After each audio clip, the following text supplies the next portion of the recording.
$300 million each, Alibaba and Richemont, $600 million going into Farfetch. JD is still going to be an investor, but now the partnership is going to be with Alibaba, a very valuable, both just investment that can build enterprise value, but can also bring some strategic synergies back to the core business. Farfetch going east. So we just had news here that Alibaba and Richemont are going to invest $1.1 billion in Farfetch with a focus on China. A couple interesting things with this. Actually, Farfetch, prior to this deal, was partnered with JD.com. JD.com, actually, if you rewind the clock a few years ago in China, they were probably the number 2 e-commerce player, but mostly linear. They didn't have much marketplace supply. In recent years, JD has been making a push to go more marketplace, get more third-party supply. It's been helping them. They've been gaining traction. They did a deal with Farfetch to bring their luxury goods supply into China and kind of help use the Farfetch infrastructure and network and ecosystem to get more of these kind of Western luxury goods into China. Basically, what Alibaba has done is they have stolen that deal, and they're going to do that deal. And so JD is still going to be an investor in Farfetch, but now the partnership is going to be with Alibaba and not JD.com. Pretty interesting. So $600 million. So both Alibaba and Richemont, which is a huge luxury good conglomerate, they own a lot of jewelry brands. Interesting thing about Richemont is that we've spoken about them before on the show. We've spoken about them because they are the owner of this thing called Yoox Net-a-Porter. And we've talked about Yoox versus Farfetch in a linear versus platform comparison, because Yoox is a luxury good e-commerce player, but they are linear. They are a reseller, right? They buy all the inventory and then they resell the inventory, but they do it digitally through e-commerce. We have been skeptical, right? We have been in typical winner-take-all fashion. We have been skeptical about Yoox's model versus Farfetch's model. Farfetch has third-party supply. They have these brands listing inventory into the marketplace. They have, boutique shops. This shop in New York City, Patron of the New, right? That, was actually one of the early sellers on Farfetch many a year ago, right?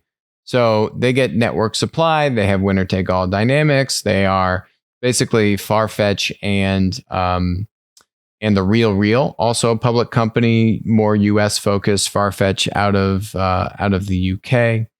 So anyway, long story short, Richemont has come up prior on winner take all, but in a linear fashion. So the interesting thing here is that maybe they watched the show.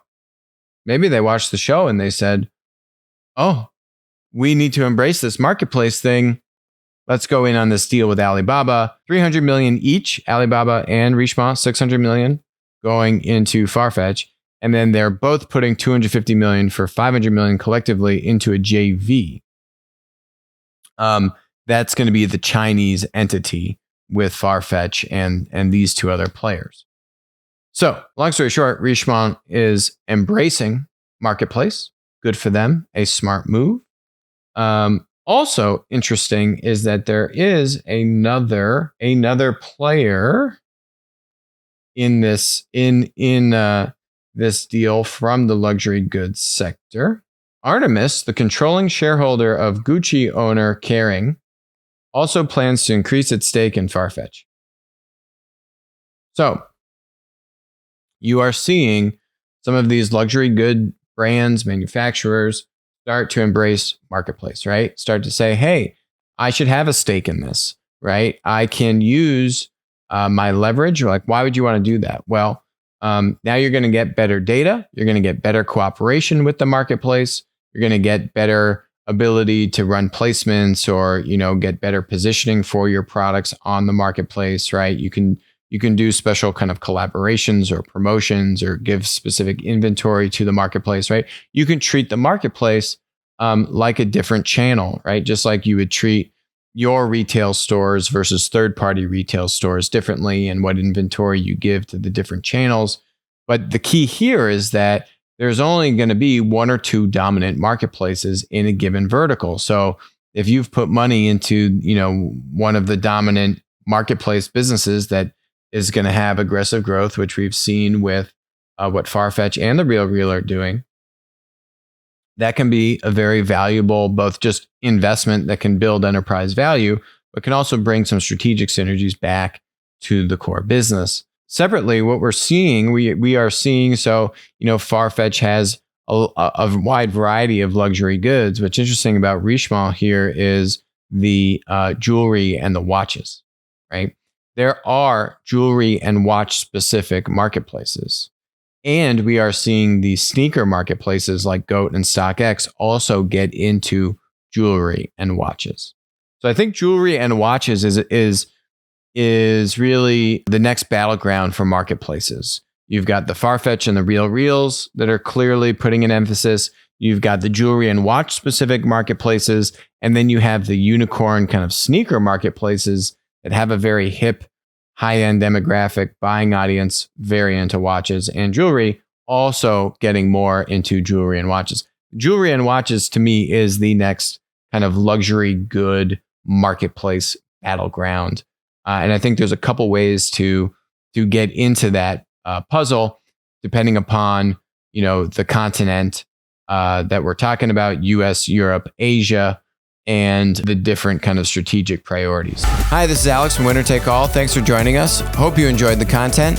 Feel free to leave a comment, ask us questions, and definitely make sure to join us on our next live stream.